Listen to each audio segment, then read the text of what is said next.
Annmarie, great to have you with us. So just update us on what we need to know overnight in terms of the numbers of U.S. cases.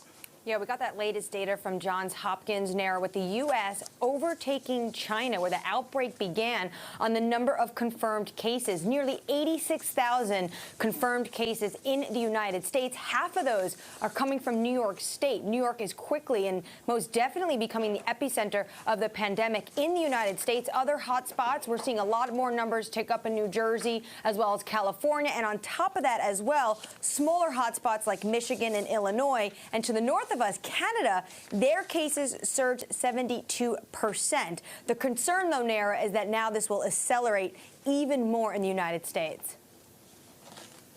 Yeah, the World Health Organization already talked about the U.S. becoming the epicenter. And meantime, yesterday, Annmarie, we were all focused on it. I know you were shocked by them as well, the devastating U.S. jobless claims numbers. And yet President Trump predicting the nation will get back to work pretty quickly. He's still talking about the end of lockdown by April 12th and Easter. How realistic is that?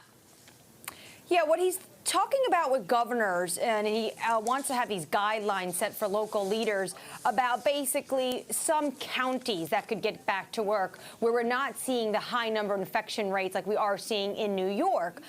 Dr. Anthony Fauci, who is really leading the charge on the health front, he was saying in an interview on Instagram, actually, with Stephen Curry, that basically you treat New York City a little bit differently than you treat Nebraska. So basically, Trump wants to offer these guidelines on social distancing. And it's no reason why, Nara, you're talking about these devastating, just look at that chart, devastating unemployment jobless claims numbers. And you know what, Nara?